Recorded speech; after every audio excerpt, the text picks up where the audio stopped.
So last night, Clay and I did end up watching the next Dreamworks movie. So we've gone from Ants to The Prince of Egypt. And something Clay said last night that is something I would say I probably agree with. Ants feels like a mean-spirited movie that was made from spite. From what I understand, a lot of people from Dreamworks used to work at Disney, ended up making their own company. I don't know if it's necessarily that they all got, laid off, or if they were just mad at some of the stuff going on, so they're like, screw you guys, we'll make our own company with blackjack and hookers kind of thing. But regardless, apparently they knew that the people at Pixar were working on a movie about bugs and ants, and they're like, well, might as well at that point. You know what, screw them for whatever reason. If they're going to do this movie, we're going to do the same thing. That's kind of what I understand, whether that's actually true or not. But when you watch it, that's kind of how it feels. It's ugly. Let's be real. Let's call a spade a spade. It's an ugly-looking film. It's a film where they talk about... It does not feel at all like a kid's movie. As someone who watched it as both a kid as an adult, it is not. There's a lot of stuff that went completely over my head. Adult jokes. There's a lot... Not a lot of profanity. I mean, it's not like I'm watching South Park or anything. But a lot more than you'd expect. It almost feels like an older Disney movie, but with a little more of an adult edge, rather than kind of the more family-friendly films that were coming out around the 90s. For better or for worse, I love the Disney Renaissance. I also like a lot of the old movies. Pinocchio slaps. I don't care what anyone says. I actually really like Pinocchio. But The Prince of Egypt feels more like it was made from passion. They really wanted to tell an adaptation of the Book of Exodus, of the story of Moses, and made it feel like a traditional Disney film, although clearly isn't. It's just the animation's gorgeous, it's a full-on musical and all that stuff. There are some liberties taken. The biggest one as someone who has read the Bible, is that's weird, is whenever Moses was, speaking to Pharaoh, he was not actually the one doing the speaking, it was his brother Aaron, because he even told God, he's like, I don't really like speaking, I get nervous, I'm very stuttery, I remember there's a point where, Moses keeps annoying God to the point where God, tries to smite him. He's like, shut up and do what you're supposed to do, blah!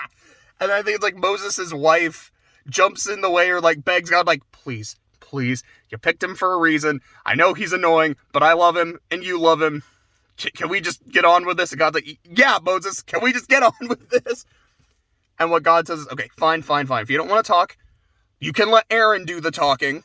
That makes you happy, but you are the one who is actually going to do the miracles. No, the Prince of Egypt kind of consolidates that a bit, and it's all right, Moses is doing the talking and the miracles, which I think is fine. Just when it comes to the story, there's not a lot to really talk about, just because it's the story of Moses. It's the Book of Exodus. You probably know what happens. They don't cover the golden calf or the 10 Commandments. The movie ends with him holding the slabs of the 10 Commandments and, walking down the mountain.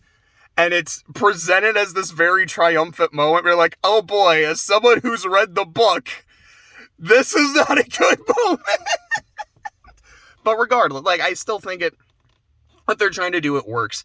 The one thing in the story, though, that I really like, which I don't believe this is how it was written in the Bible, so this is another big liberty, but it's one I really care for, is the relationship between Moses and Ramses.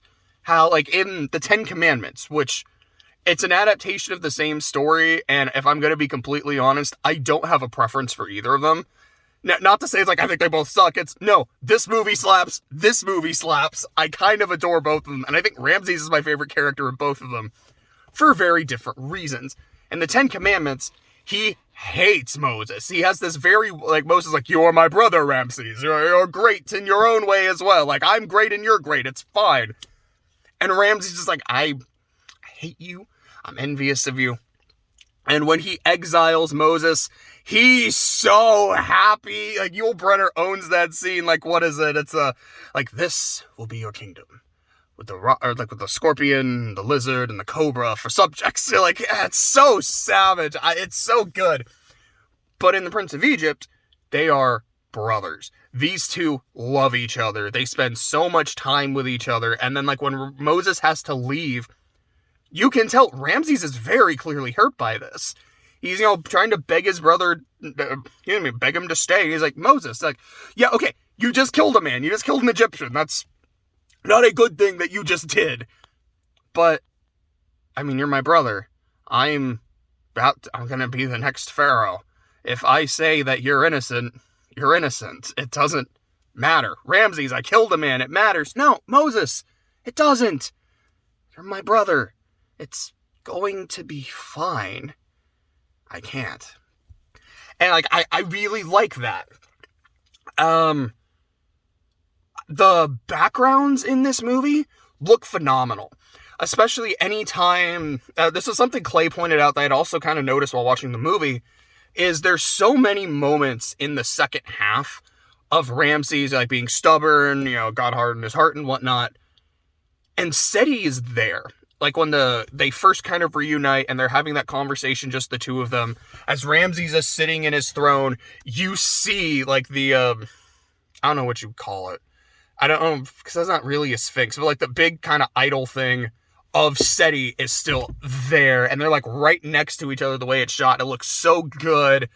What I had noticed is when Moses is coming to Pharaoh, before the angel comes, Ramses is sitting, like, on another, like, statue of Seti, and he's kind of in Seti's shadow, and I think that's such a clever, like, image of it. Because as he says, I will not be the weak link.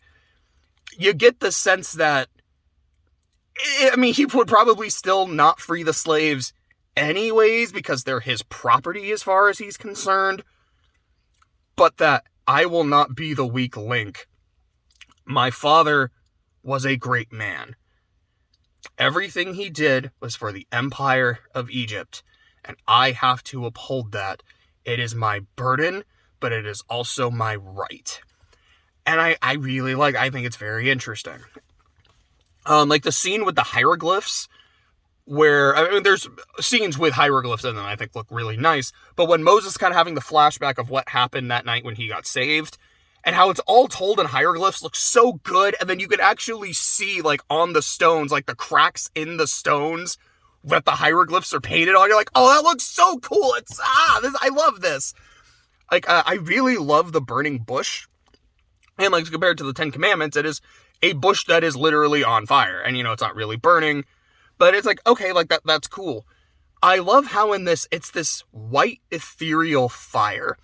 And when you look at it, it just looks warm and comfortable. And I think that's really cool. The Angel of Death looks very similar. It's this very ethereal white. But whereas, like, the burning bush, to me, it looks like it's still hand-drawn. This looks a lot more CG, like it's very unworldly. And while the burning bush it's comfortable, this one is not. This one is, like, you need to be scared, it's dangerous. And that's a scene that I will always remember. Because I've watched this movie before, watched this movie several times. As a kid, like, that scene of the Egyptian boy walking into his house, and then he just kind of falls over dead, lives in my head rent-free. Always messed with me. No question. The music in the movie, the songs, I do like them. The first one, the Deliver Us, I think is probably the best song in the movie. It reminds me a lot of Circle of Life, and that it's just one of those just grand songs that really introduces the movie and sets the tone for everything you're about to watch. The Bells of Notre Dame from Hunchback, I think, is another one that really fits that bill. The Plague song is fantastic. Like, the imagery is so good. I think it's, like, it just feels so epic. I love it. You're playing with the big boys now. That one, it's one of the few times where you're like, okay, this is probably the more for the kids moment. I still like it. I think it's fun. I think it's kind of goofy. But me and my friends back in law school, we used to quote, "By the power of Raw," all the time to each other. So I feel like it's one of those things where before I was like, yeah, I mean, it's okay. But now it has kind of like a special meaning. So I think it's great. I've also heard a cover, Jonathan Young. I don't remember who the other guy was. I want to say his name's like Caleb.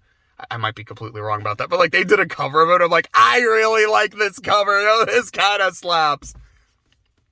And I know there's a Pentatonics cover of When You Believe that I also really, really like. So I feel like the music in this movie is very quite good. I think the voice acting is stellar. I think Clay and I both agreed that, like, while this is a celebrity voice cast, for the most part, I'm not really hearing the voice of the actor. I'm just kind of like, this is the character speaking. For me, the one exception is Jeff Goldblum as Aaron, because it's Jeff Goldblum. Anytime I hear that, I'm like, I know who this is.